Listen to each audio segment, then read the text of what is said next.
Hey everybody, it's your pal Drew Geraci, and at long last, I am going to cover the DC and Marvel crossovers over like a 30-year span. What inspired me was that Marvel DC have just put out a giant omnibus with all their crossovers. However, as you will see shortly, not every crossover was included. Let's start with this. Now, this was 1991. George Perez had just left DC, or he ended up his exclusive contract, and he went back over to Marvel. He did the first 3 issues of Infinity Gauntlet. Now, but this is even before that. This came out in 1991. It collected the first 4 that spanned from 1975 to 1983. And the first 3 were published in huge Treasury Edition size. And man, I love this original. This is back when trade paperbacks had original art on the cover, and they don't do that anymore. But part of it is because if you like a certain story and you can't remember what's going on, if there's a new cover on it, you may not know that's the book you're looking for. So if they slap one of the covers from, say, the 5-issue miniseries on there, then you'll be like, I like that first issue, I tried it out, and I'm going to get the trade. So I get it. This is the larva state of Marvel's trade paperbacks. I had an episode where I explained how the trade paperbacks just weren't a thing back then. Can you imagine that? How crazy that was? Would have been now they reprint anything. You know, they reprint shit. They reprint stuff that is shit that I love and would never expect it to be reprinted. So here we go, 1991. There was no talk of having another crossover, and it wouldn't happen until, several years later. Here we go. I'm going to start off. Ross Andru. Now, Dick Giordano is the inker, but however, he shared a studio with Neal Adams. And Neal Adams was very excited about this project, and he would come in and add a little more of the Neal Adams, magic sauce to the figures, specifically Superman. He and Dick go back a ways, so it's not like it was Neal stepping on toes. Okay. Dick Giordano, he's still, I think, an executive editor at this time. And Tom DeFalco, who was editor-in-chief at the time. The very first crossover, not really, you wouldn't call it a crossover. It was just co-produced by Marvel and DC. Why they needed 2 people to do Wizard of Oz, I don't know. I don't know. I'm not even going to speculate because I really don't give a crap. Hang on. See, I bite my nails. I'm paying the price for it. I've been doing it since I was a kid. So I first came across this at one of the drugstore, which is one of the many places I could find comics. And this wasn't, of course, not on the spinner rack. It was a huge Treasury edition, which is sort of the size of of original art these days, like 11 by 17, more or less. And I saw this amongst the magazines and books and stuff like that. And oh my God, it was such a trip to see it so huge. And all new content, which was another thing because the Treasury editions in the past were mostly reprints. And it was this book and Muhammad Ali, which Neal Adams was involved with. I would put them on the same level because they were both groundbreaking. Now, what's really amazing about this cover is Superman and Spider-Man sort of have the same amount of real estate. And that's not easy to do with a crossover. And how about that? Look at the buildings. Look at that perspective. That's crazy. That's Ross Andru. And a lot of times, I don't think he took a photo of this because he'd have to be flying, but he did magnificent buildings. There was no Photoshop, no Google Sketch. He just was all-around great artist. But Carmen Infantino at this time was editor-in-chief, and and can't remember who was it for DC. Oh, who was for Marvel? I think it was Roy Thomas, and because Stan had gone on. This is initial sketches by Carmen Infantino. That's a very Infantino cover. Then they did that, and they're getting warmer, and there you go. Da da da da da. So, and amazing. Jerry Conway, who wrote this, he had written for both Marvel and DC, so he had a very good grasp of both worlds, I guess.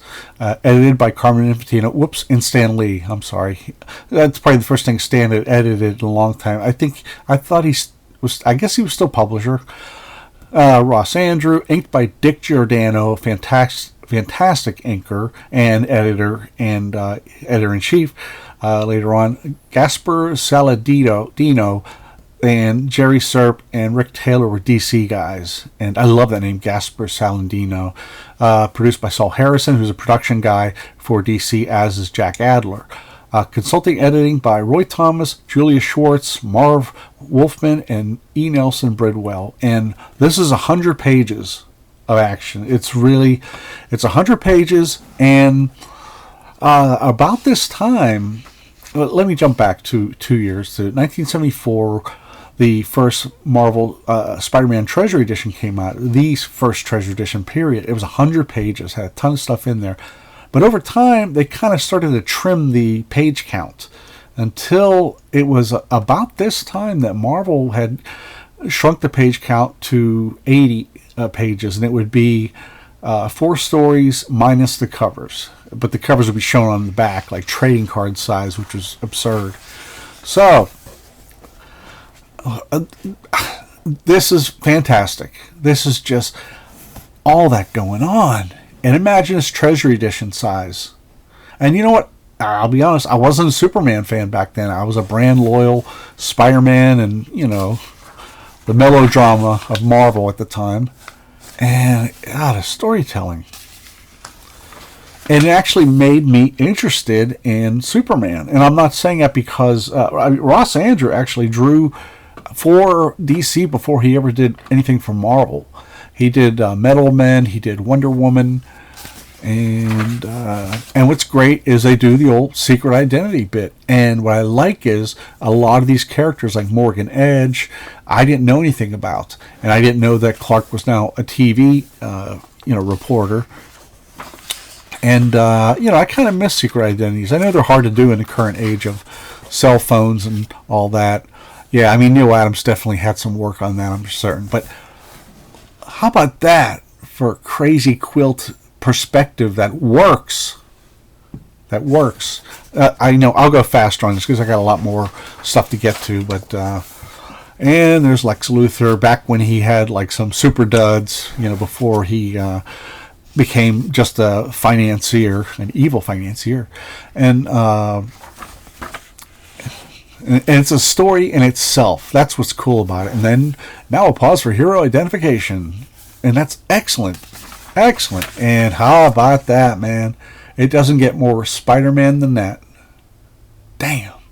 The Metropolitan Museum got his camera, and Dr. Octopus shows up. And stuff like this, I think, and it's not credited though. No, John Romita usually would touch up Peter Parker's faces and sometimes Spider-Man's faces.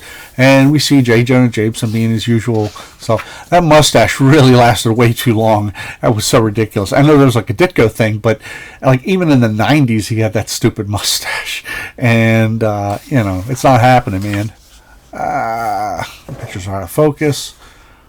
And, J. Jonah Jameson loses his shit, as he is wont to, and there is Mary Jane. And there's Doc Ock being taken down. How about that? Yet another pause for hero identification. So, now, Doc Ock, Lex Luthor, they are sharing a cell, and they are just talking all kinds of, we'll do this. Let us not forget our villainous villains. I guess they couldn't think of a better, what's that word? Alliterative. And the whole thing looks real. It looks like a comic book version of a movie to see the original. So, I'm gonna zip by this.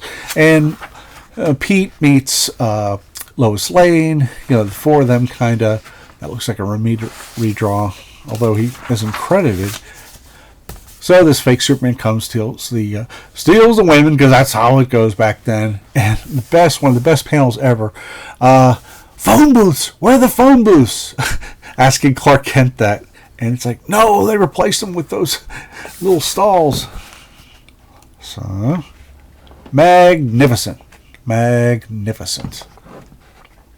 And you need these environments to impress upon the reader how this is a big deal. So Neil Adams had spoke about re-inking a lot of this page, or adding his mojo. And Spider-Man gets his powers enhanced with some red sun shit. And, you know, just so you get a little bit of evenness. And also there's more Neil there. But, oh, there we go. Superman's about to kill Spider-Man by accident, and the Force causes him to fly away. How about that? Right through that building, going through some modern art stuff. So, and the powers wore off. And anyway, it goes on, and it's really exceptional. I mean, it's, you know, they're going to destroy the world, and Doc Ock thought it was just an extortion racket, but Lex did want to destroy it, and that's so great. So, at the end, epilogue. Beautiful, beautiful. Now, I give this, I'm doing a scale on 1 to 10, and this is easily a 10 out of 10. I mean, it really established how great a book could be of that caliber, or how a crossover should be. Okay, the second one, this time it's Marvel's turn to produce it. Now you got a nice cover by, I think it's Bob Larkin, and there's a sketch. We got Big John Buscema doing the art. The Heroes in the Holocaust. Intro by Marv Wolfman. And what's great is, I'm not going to go into it, but it's inked by Joe Sinnott, but there are background inks by Terry Austin, Klaus Janson, Bob McLeod, Al Milgram, Steve Lee Aloha, Walt Simonson, Bob Layton, Joe Rubenstein, and Bob Wyacek. And what's funny is, I'm such a geek, especially I've been an inker for 30 years. I could pick out some pages, and that was kind of fun, and it still is. Now, this is cool and all, but what do you see that's different? You don't see big panels. You don't see money shots. You get some great Doctor Doom, you know, by John Buscema and Sinnott. That's a Walt Simonson background there, I would say. I would hazard a guess. Hang in there. The Hulk's on Rampage. And we get a really cool scene here between the Hulk and Superman. It's interesting seeing the John Buscema Superman, too. And the Hulk. That's just fantastic. Fantastic. That's great. Now, that should have been a 2-page spread money shot. I know it's not Superman versus the Hulk. That would come years later. But it's the 6-panel grid just minimizes so much. So, see what I'm saying? It's like, it's cool. The one, never mind, I'm not even going to go into it. It's cool for what it is, but I just remember it was like empty calories. When I was done with it, I was like, oh, it was kind of neat, but you know, I don't know. See? All these mid-range shots. And I know that's a Shooter thing. John Buscema does great foreshortening where it's coming towards you, but Shooter had a thing for some books being small. Now, here's another thing. Wonder Woman shows up, and look how small she is in the panel. And she's doing her thing, you know, fighting the bad guys. That's a fairly close shot of her. And then she fights Spider-Man for a little bit. And that would have been a nice 2-page spread. Or even just a full page. So he introduces himself. And Wonder Woman's so minimized. It's like, why is she even in this story if you're not gonna take advantage of a great character like her and really have her shine? She's just another costume character. And there's Parasite, who's kind of a I don't know if he's a big Superman.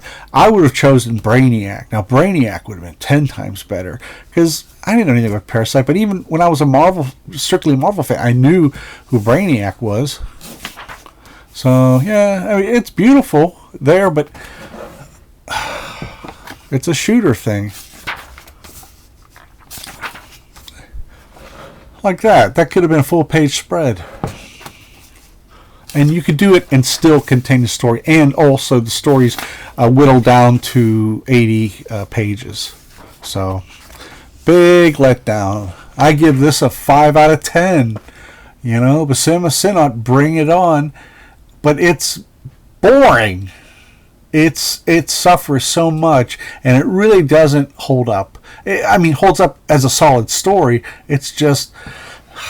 these little trading card size panels, so you get a little bit of that. I've always wondered about this. When they show Spider-Man and Superman, it says, created by Jerry Siegel and Joe Shuster, and this one says Stan Lee and Steve Ditko. When they would do that a lot, especially Marvel, they would have like Submariner created by Bill Everett. I always wondered, like later on, when they would get into legalities with, it was work for hire, and supposedly, the estates or the living artist writers could not get a piece of the action. But if you see created by Stan Lee and Steve Ditko, you would think, okay, everything from now on is Steve Ditko. And as for these guys, Neil Adams had to fight and shame DC when the first Superman movie came out. So they finally got decent pensions. So, now a DC production. Wow. Jose introduced me to Jose Luis Garcia Lopez. That's just too much. Fantastic. And it starts off with Al Milgrom as co-editor. There's that. And then that. And that third one's pretty cool. It says have both legs thrust forward rather than outward to make his feet bigger. He said they're a little clumsy. Eliminate the toes pointing out. And there you go. Here we are. Len Wein, who has actually written both characters. It's good to have that. And most of these crossovers usually have it. Jose Luis Garcia Lopez and Dick Giordano again doing his magic. Thanks to Marv Wolfman and Mike DiCarlo for their help. Mark DiCarlo is an inker, Mike DiCarlo. And it's colored by Glennis Wein, who was Len's wife at the time. And I love her work. I've always loved her work. And it holds up. So I didn't know anything about Jose Luis Garcia Lopez. And I immediately saw that he was just tremendous. Here's how about that? See what I'm talking about? That last Treasury edition I showed you had none of this kind of stuff. That's just so elaborate. And there is the Hulk. There's Batman. And he does a lot of hit and run tactics here and there. So I gotta show my favorite panel. So it is the Joker and the Shaper of Worlds. It's hard to explain. He makes dreams into reality. That is my favorite panel in the whole book. How about that? What are you supposed to do now, boss? I was rather hoping you wouldn't ask that, Elmo. So I give this one a 10 out of 10. It is. Simple as that. It's far superior than the previous one. Here we go now. Walt Simonson. He wasn't on Thor yet. He had done a lot of DC stuff in the 70s, and then he did a short run of Len Wein's Thor around 78 or something like that. And then he had also done, he'd come back and forth between companies. So, you got the X-Men Teen Titans. Man, I remember I got this. Guess what? There was a thing called Creation Con, which went around kind of the Midwest. It was they had one in Pittsburgh, and I went there, and I saw Bob Layton and Joe Rubenstein and some others, and I had them sign books. And get this, new comics were so huge, and there weren't as many published. They weren't flooding the stands, but at that show, I bought this. So there was like some people had racks of brand new books. They had like Wolverine 2, they had Hercules 2, and me and my best friend Deerwood, we could buy it there. And can you imagine buying new books at a Comic-Con? So funds. And this was when Walt Simonson did Thor earlier. He only did breakdowns, and Tony DeZuniga did the rest. So this is Terry Austin, which is more true to Walt's style. I like them both, but this just really connected because it's a colder, crunchier line, which both Terry Austin, Teen Titans, Starfire recognized Phoenix. She was gonna choke Changeling for turning into a bird. There. And then you got Deathstroke, the Terminator. And he later just became Deathstroke when the movie The Terminator came out. And so there's more. Man, that is such a Simonson face. I love that. Okay, and it goes on and on and on. There you go. Walt Simonson, Magic Man.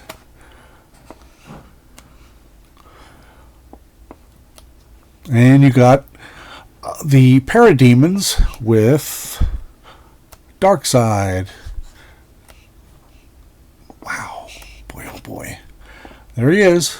Now, I had known Darkseid from 2 years earlier when Legion of Superheroes did the Great Darkness saga. That introduced me to Darkseid, and I was like, fantastic. So, really, really good stuff. Really, really cool stuff. There we are, baby. See, that was missing. That same thing was missing from that second Superman Spider-Man crossover. And they get to meet. I like that a lot. I love the the brown and orange Wolverine, but everybody seems to like the blue and yellow. So there's some funny things here. He's speaking Russian. He's pissed off because Kitty was flirting with Changeling, and Starfire, she can touch people and pick up languages. She says, "Oh, wonderful! A new language I can learn. Lenin's ghost." Then he goes, "Fraulein, sprechen Sie Deutsch?" That Hussey and Peter's enjoying it too. That's great. That's perfect characterization. And Changeling turns into this gigantic critter, and here come the Parademons. Well, there's more than a pair. There's at least 30. Or 30,000. So, really cool stuff.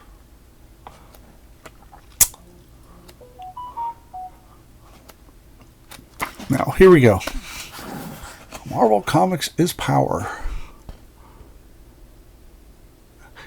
And we're cute, too. Whoop. There we go. And we're cute, too. That's a Simonson ad. There is... I give that an 8 out of 10. And you know why? It's not the execution. The main villain is Darkseid, and he had nothing to do with Teen Titans until now. I guess they could have used... Oh, who's that guy? Trigon, who is the father of Raven, or some other character, but they're fighting Terminator is just there to sort of do some, I don't know, it just kind of protect. I don't even know what he's barely there. So that's a huge disappointment. That's a writing thing. And I also don't think the Teen Titans got enough. It was more of an X-Men book that guest starred the Teen Titans. Okay, moving on. Charmia Jr. cover. Oh, there's Transformer Batman, is what they call him. Here we go. Now, here we go. Batman Punisher. This is when Jean-Luc something or other, Jean-Paul Vallée took over while Bruce Wayne's back was broken by Bane. Batman's back broken by Bane. And there is the Punisher, who was huge. He had 3 series at the same time. He had Punisher, Punisher World Journal, and Punisher War Zone. So the art's really nice. It's really nice. It's what I say. Hang on there. Drew, hurry up. Yeah, Barry Kitson and Martin Pasco. They did a lot of stuff together. They did, I think, Azrael, which is what he turned back into. And they also did a lot of other cool stuff. So there you go, that big old costume. And, it's solid. Jigsaw. Love Jigsaw. That was a creation, I think, by Len Wein and Ross Andru. So, it's okay. It's solid. But, I mean, and I guess you can't completely knock the armor because it was a big part of Nightfall, which was it's a book that's perpetually being reprinted in trade paperbacks, and so people they didn't mind the costume. I really don't either, but I'm just relaying what others are saying in hushed whisper. So I give this a 6 out of 10 because it's not really Batman. It's Jean-Paul Vallée, and the art is what I'm mostly going for. Now, here we go. Now, The Real Batman vs. Punisher by Chuck Dixon, John Romita Jr., and Klaus Janson, which I think is the first time those 2 guys collaborated, Klaus and Romita Jr. And, Chuck was writing several of the Punisher books at the time. And there's Romita Jr. He's doing the thing that the Image guys were doing for a while. They were doing 2-page spreads that were vertical because you could fit more stuff in there. And there he is. The Batman. Excuse me, Batman. Help me, Batman. What? Oh, the Batman. Come on, help me. Okay, now I hear you. Bam. And it's so cool, so much fun. And how about that Joker and Jigsaw, which is fine. He's a great character. The hairy arms and shit. That's just so great. And I love the line work there. See, most of my career I've been pigeonholed as a clean inker, and I've been wanting to do Klaus Janson stuff for so long, but I'm not allowed to. I get hired by pencilers and editors who are like, "Oh, you're a really clean inker. You could do this." And I'm like, I don't want to just trace. I want to be Klaus Janson, man, or Bill Sienkiewicz or stuff like that. But I do that with commissions. So 10 out of 10. It's fantastic read all around for all the proper reasons. Let's see now. Okay, then we got Silver Surfer Superman, number 1. Silver Superman, do. That's my attempt at doing Donovan. Well, it's sort of a wacky prankster thing between Impossible Man and Mr. Mxyzptlk. And it's by Ron Lim, the regular Silver Surfer artist, and inked by the amazing Terry Austin. And it's written by George Perez. He was doing some writing on Silver Surfer for a while. There was a period where, after Starlin left Silver Surfer was initially Steve Englehart, then Jim Starlin, then Ron Mars, and then George Perez did some issues. And then later on, J.M. DeMatteis did some that were really amazing. So I love how that's a great thing Lim does. Ron Lim is he reflects things onto the Silver Surfer's body, and it's neat. It's a long gag, a running gag, and it's fun. But it's one of those things that I think should have been like a single issue, and because the zany stuff is cool. I love that. Game over, imp.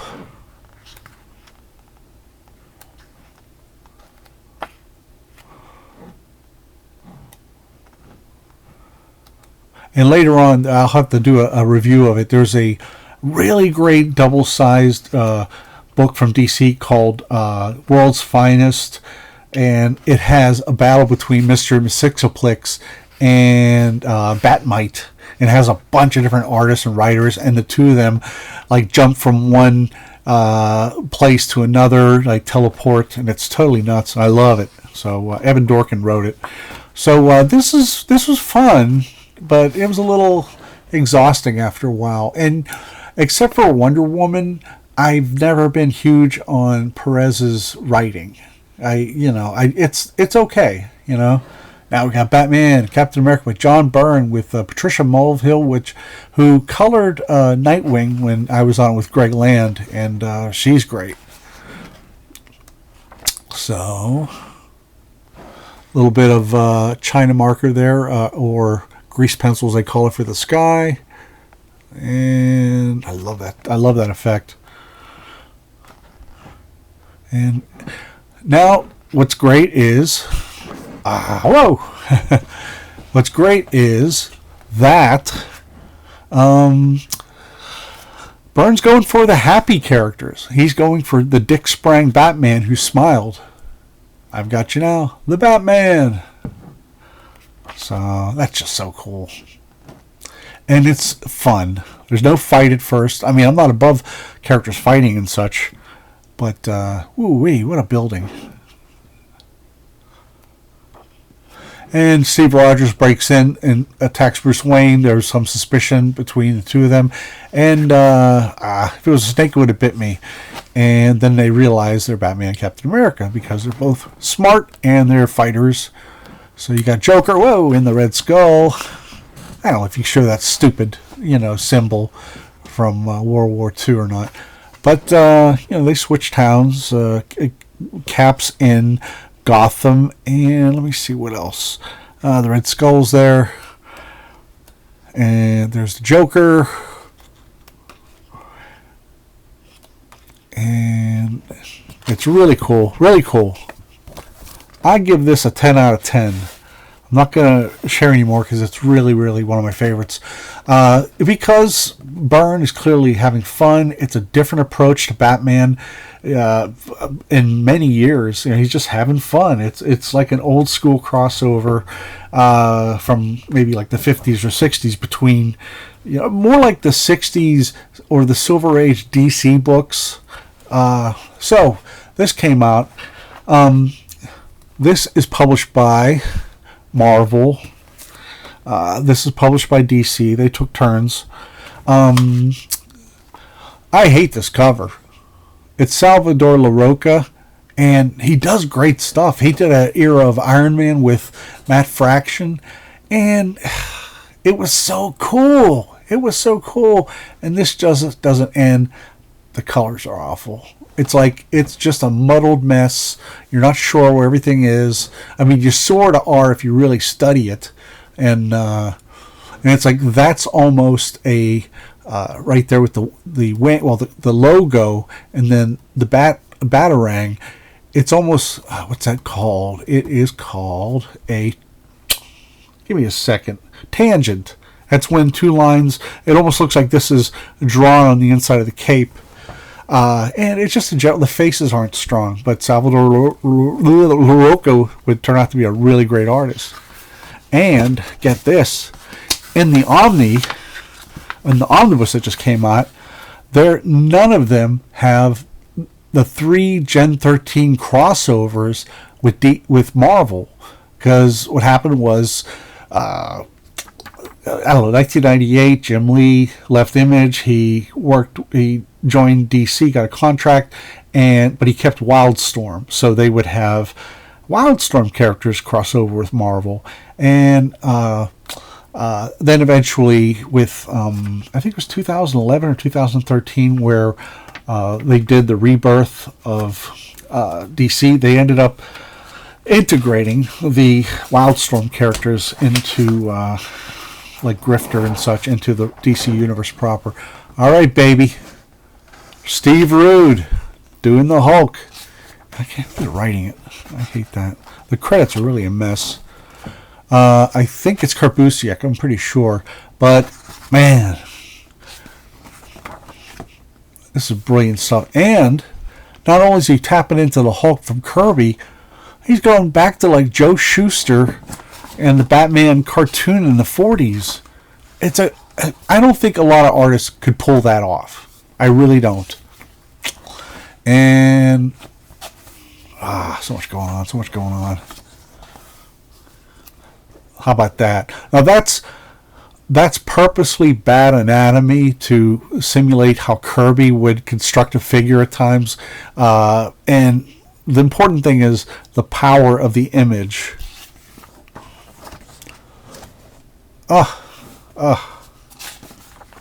I think you can guess how much this gets. It is a 10 out of 10. Yeah. Oh my gosh. Let me go back. See if who wrote what. Oh, okay. It is written by Roger Stern. Okay, that makes sense. And Al Milgrom inked him.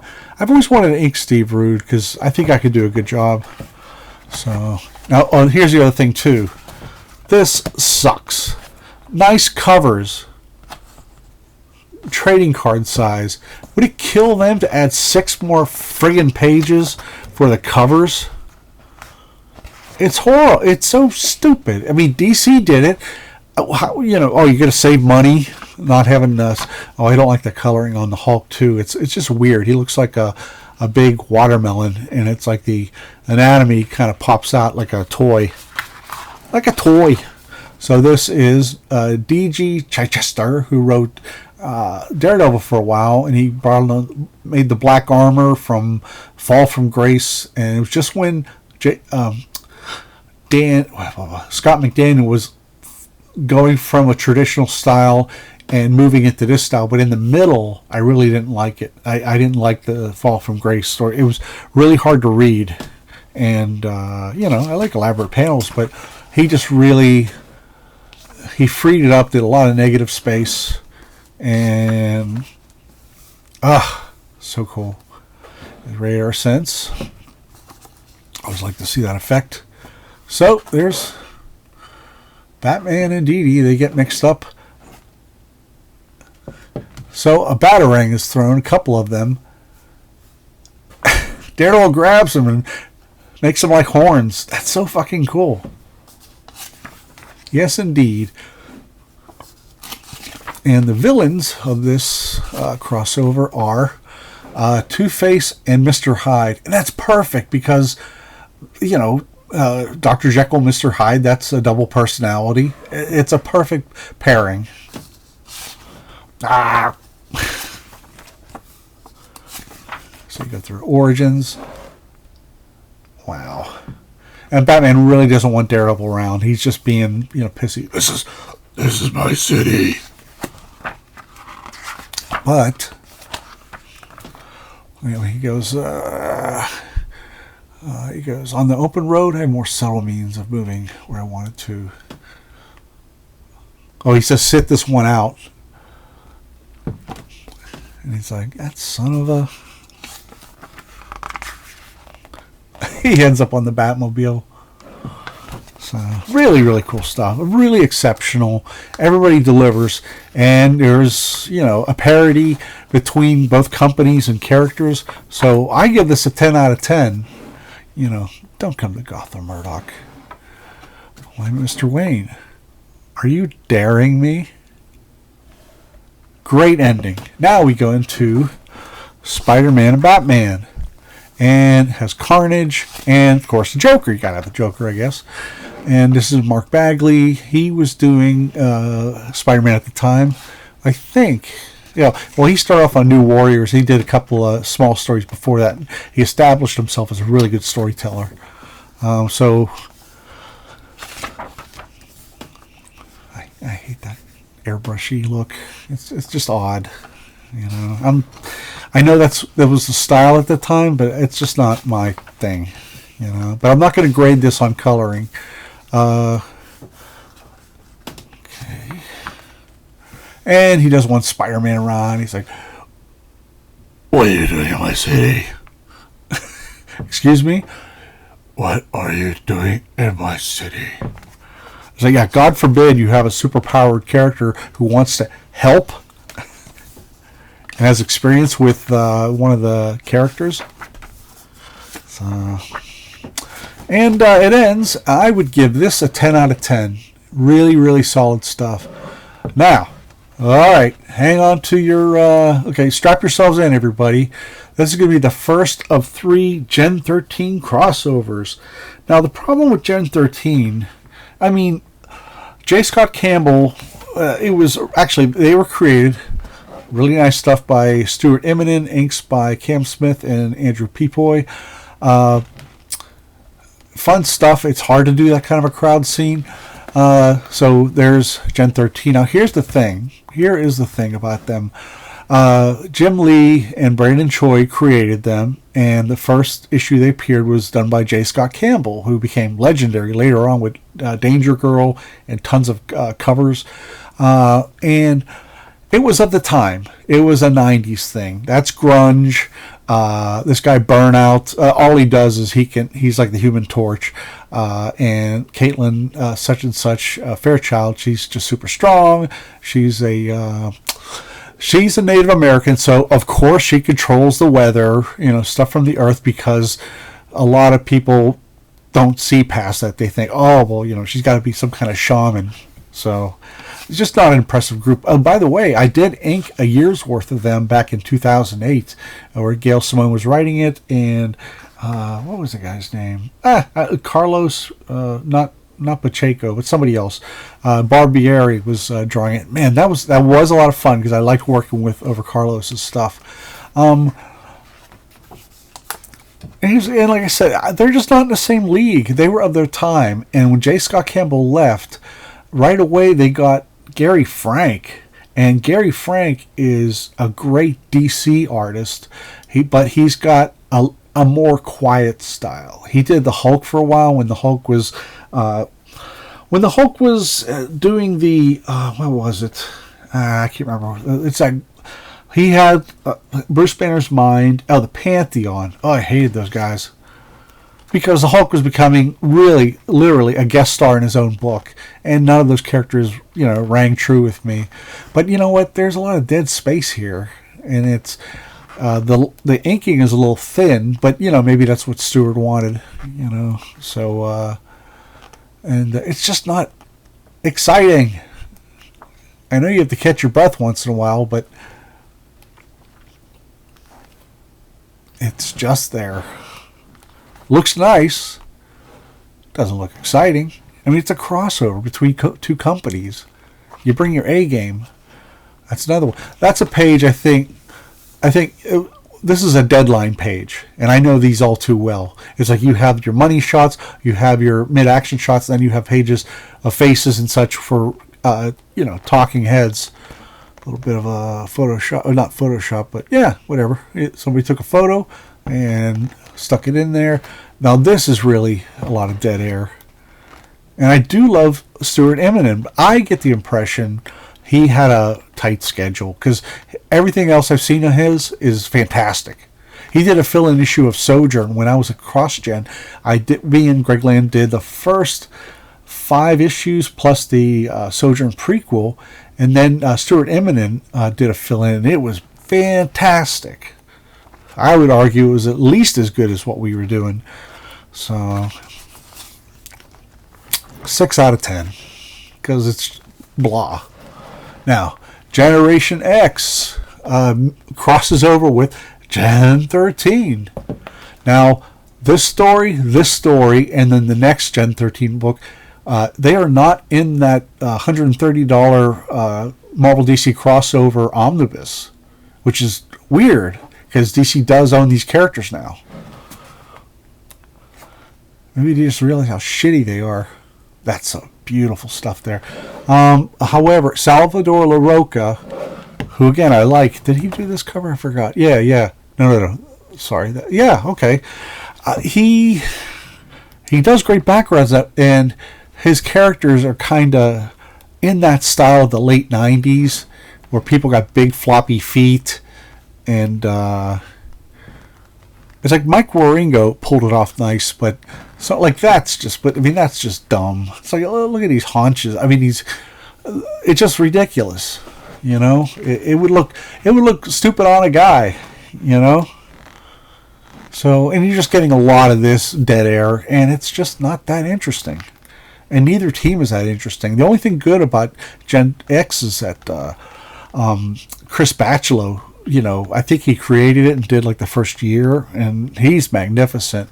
So it's like, see all these characters here? They don't mind. I mean, they don't matter. They're hanging out. I have no interest in any of them. And Gen 13 is the 90s. They are so 90s. That's so dated.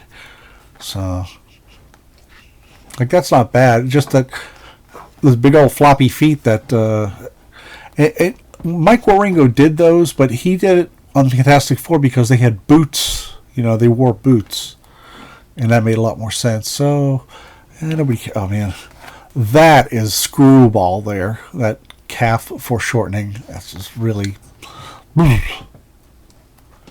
And we continue not to care. There's another foreshadowing with the shoe that threw me off. It's like, I'm like, what is that? Is that somebody's costume or whatever? So this gets a 2 out of 10 for mostly. I mean, the writing is there, but the characters, nobody cares about them, and maybe some do. But it's hard. It's not going to make me a fan of either team, and that's what these crossovers are sort of supposed to suggest. And now we have a crossover between Team 7 from Wildstorm again. I don't know if that's in the crossover either, because that was a Wildstorm thing. Wait a second. Hold on. Yeah, Team X. By Larry Hama, who knows a lot about paramilitary stuff. Steve Epting, who's always fantastic, close personal friend of mine. Klaus Janson, and so it's, you know, it's a really good story. But because Larry Hama, he always delivers. He's just, you know, he knows his stuff. And the only real superhero suggestive stuff is Omega Red and Wolverine and Maverick and all this stuff. And I like all this. It's a great story, actually. So I give that a 7 out of 10. Now on to the fourth one, which is the DC Marvel crossovers. And it's a great. That's Ed McGuinness and Jason Martin. There we go. Silver Surfer and Green Lantern. You know what? I liked Kyle Rayner a lot. This is blasphemy, but I was never a huge Hal Jordan fan because I don't know. I just didn't really find him interesting. But the new Green Lantern, when he came out, that was just about the time I was getting comps from DC for doing as a freelancer, and so I would get like one of everything they published that month. And so this Green Lantern was new to me, and I kind of related to him, sort of. You know what I'm saying? So you got the Cyborg and Superman, cripples mankind. Let's see. Man, do I sing good or what? And you got Terrax. Oh, I like the concrete type coloring on that. And Daryl Banks is doing this. He was a regular Green Lantern artist at the time. Terry Austin's inking. So, and Ron Morris is writing. He was the regular Green Lantern writer.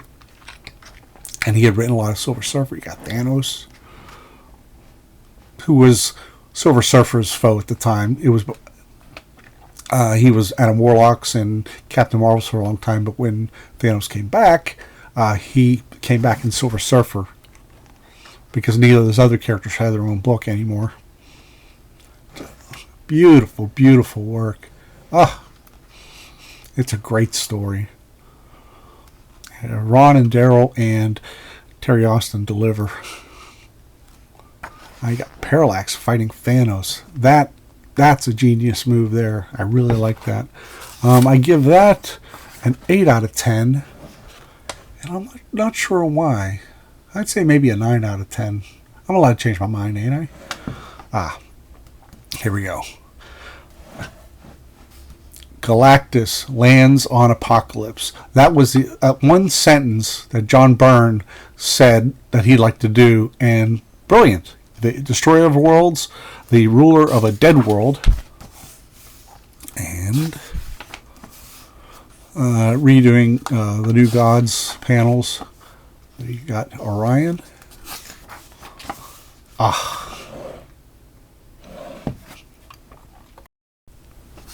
That's how Darkseid should look. And then you got, follow the Kirby method. There is Silver Surfer, and I love these lines. I really do. See how they're kind of broken up? It's probably a felt pen, probably a real thin felt pen, because that's, you got a little bit of splat there by my thumb.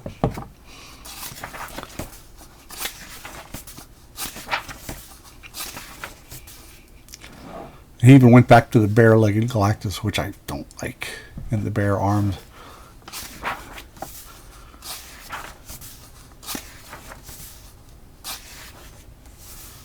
He's like, Apokolips is hurting my tum-tum. Here we got Orion taking on Silver Surfer for a handful of pages.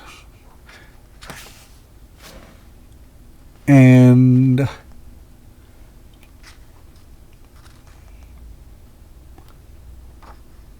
there's the Black Racer, or Skier. Tries to take out Galactus. I'm not going to go any further. But here's the thing. I'm giving it a 9 out of 10. I love the story, but couldn't we have more fight between Orion and Silver Surfer? It just kind of comes and goes. So now we got Spider-Man, Batman. Again, where are the covers? Where are the covers in the back? I don't know. Let me see.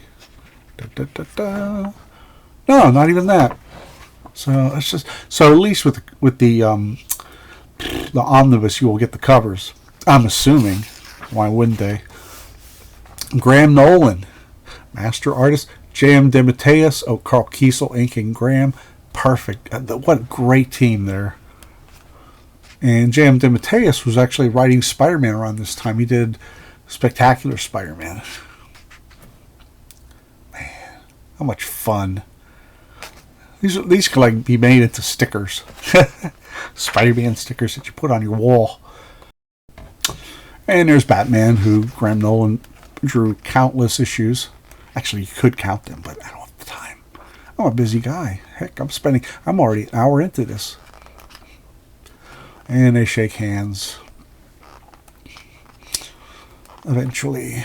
And the villains are Kingpin and Ra's al Ghul. That's who I think it is. Yeah. Ra's al Ghul. Kingpin's wife all of a sudden develops this advanced form of cancer, and Ra's al Ghul is going to try and resurrect her and make her better. And that's all I'm going to say. It's a really interesting twist. Love that. He's like, is this necessary? Look, climbing is my forte. I want to scare the hell out of somebody. I defer to you. Really cool stuff. That gets a 7 out of 10. And you know why? Because there's way too many talking head pages. Way too many. And it kind of eats at the story. I mean, it builds up now. But I'll go back here earlier. You'll see what I'm talking about.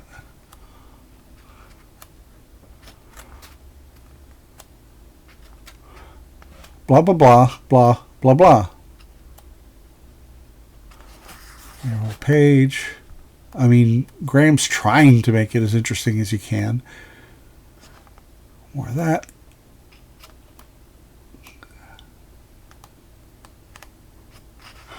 So that's just it. I feel like a lot of this stuff is a little redundant. It's well written. It's just that they could have made a little more room for action if you're going to have a big crossover. That's why, I'm sorry, JM. I love your stuff, but I just think this was a little kind of a missed opportunity.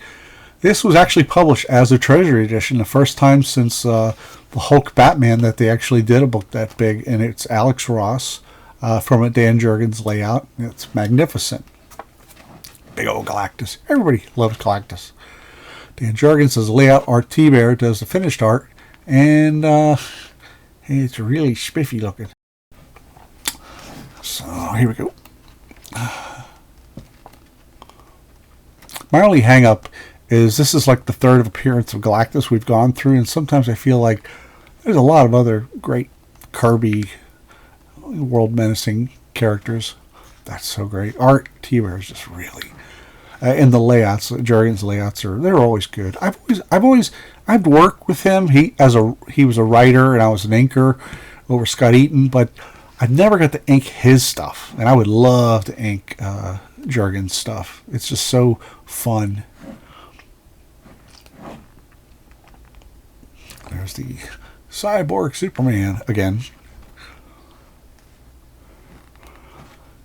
And the new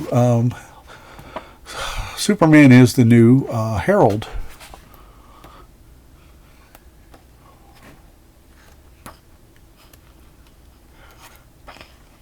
And it's good, but there's just a lot of pregnant pauses that could have, I don't know.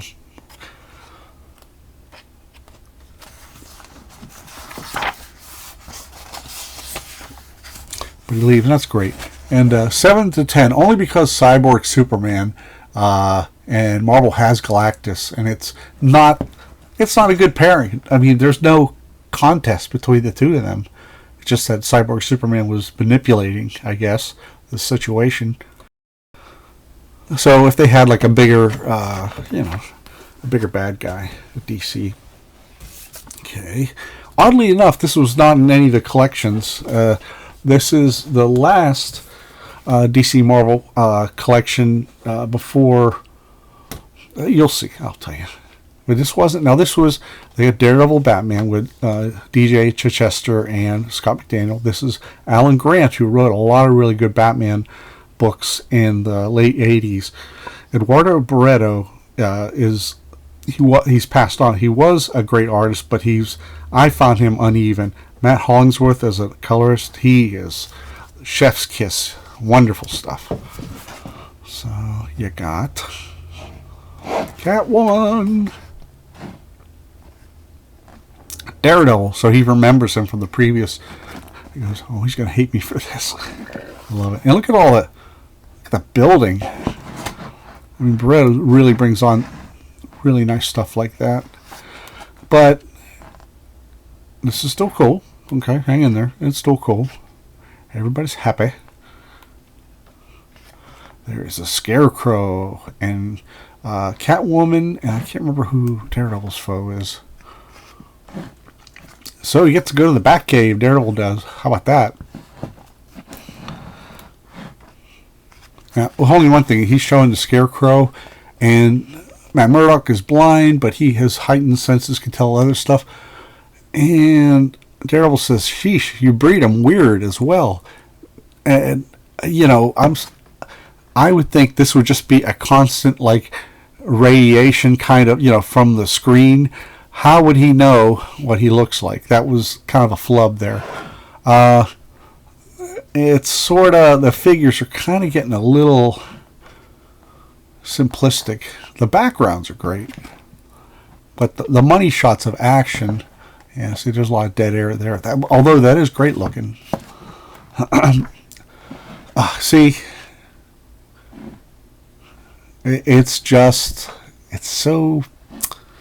it's very average. Oh, Kingpin's the other guy. And here we go again. A ton of dead space. So these are like pages you bang out because you got to get them done. Oh my God. How awful is that panel? I'm sorry. I don't mean to be disrespectful, but I'm just being honest. Wow. Oof. They should be exciting, right? No. This page is great.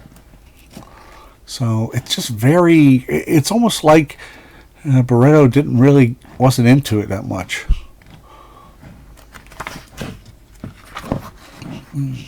Reign of Terror. So,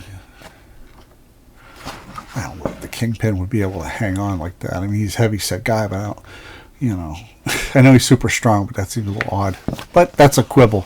The other stuff is sheer complaints. Total complaints. So, and that gets a 6 out of 10. And why did I give it a 6 out of 10? It's more like a 5 out of 10, So now we go to Wildstorm, which was sold to DC. And so Fantastic Four crossover. And again, who cares about Gen 13 at this point? Their shimmering such and such, or their shine, however you say it, is gone. But Kevin Maguire had a great story for them, and Carl's story, a fantastic anchor that nobody knows. Everything he touches is great. He inked Chris Sprouse on America's Best Comics, Tom Strong, and he's just one of those guys. He doesn't promote himself or anything. It's just that all the editors know that he's one of the very best inkers. And how about that? A little nod to Justice League issue 1 from 1987. So I bought it especially for Kevin Maguire. He wrote the book too. Look at the crazy flames. Totally nuts. So, but it just, I don't find Gen 13 visually appealing unless they're done, over the top like J. Scott Campbell or Jim Lee. I got the ink a 2-page spread of Kevin Maguire for JLA Secret Files, and it covered the era from with Fire and Ice and Guy Gardner and Rocket Red and all that, and I loved it. So she has the Japanese school thing going. What's really odd, but it's interesting, is how even the rocks on the thing are. It's almost like a honeycomb.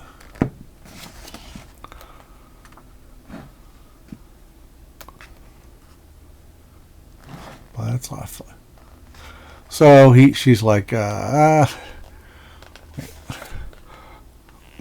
focus, people. It can't possibly be that simple. We're talking state-of-the-art security and then some. And she goes, don't worry, I think I could get us in. And she's all, hi, John, you remember me? We met earlier tonight. I was wondering if we could talk. That's a girl I met before. You met before? Yep. So, flame on, baby. So, it's really cool stuff. It's fun. But it's like Gen 13 just doesn't get me excited. If he's, you want two universes. You want your A-list or your top characters. I mean, even the Flash, who was pretty cool, he doesn't merit a, crossover with, and that would have been cool. But really neat stuff. I gave this a 7 out of 10, and it's mostly because it's Gen 13 again, and they really don't bring much to that little bit where the girl was teasing Roxy is her name, I think. I was teasing Johnny. That was fun, and the story is fun. It's just Gen 13 were over. When I was inking them, they were over. So you got those 3 unnecessary crossovers. But, okay, now let me be honest about these books. They're not 10s. They're hundreds out of 10. These are the perfect crossovers. George Perez, God bless him, he delivered us with Kurt Busiek, regular Avengers creators at the time, gave us the best possible team up we could have asked for. And there was a reprint trade paperback, but it was a very limited edition, and it was going to go to Actor, which is a benefit company for what do you call it? Public to help older comic book creators who are in bad times, or even ones that aren't that old that don't have insurance and such. There you go, the Kirby Monsters. So these are perfect. They're just perfect. There's a lot going on. You got the Master of Time with Kang, there's a lot of these little titles in there that are like notes, and so good. Anyway, that limited edition goes for a lot of money now, and they purposely did a limited edition. Here we go. 2 universes. And you even have like Lobo and the Great Lakes Avengers, like that don't even really appear. Wow. How about it? Wouldn't that make a fantastic poster? George Perez did one about 1991 with all the Avengers who were there at present. And somehow he managed to exceed. And super badass cover. Okay. Tom Smith I like. He doesn't go overboard with the colors. He lets Perez, who's inking himself, he's letting Perez do the light sourcing, which is great. Because sometimes some colors will go opposite of a light source and or minimize it. So there you go, baby. There you go. So that's it, everybody. I hope you liked my swift and terrible judgment. But the Gen 13 stories, you're only going to get in the individual, 48 pages. So there's that. And then there's the one with Spider-Man by Stuart Immonen and Peter David. And then there was the one... What was the other one? I don't know. I got just look for a low number, Drew. Oh yeah, Generation X and Gen 13. Who were pretty much nothing without their original creators. So anyway, I think that's all I can do, and I don't know. That's pretty cool. I planned a drum roll from the last, but it's too late for a drum roll now. I screwed up. Please forgive me, people. So I only did what I could, and hey, drum roll! Whoa, hey! The top is Avengers, Justice League, number 4, and 3, and 2, and hurry up, and please. Is that drum roll annoying now, or what? So, but this was fun, and let me know your thoughts below, please. If you disagree with me, that's totally cool. And thanks for watching. I really appreciate that.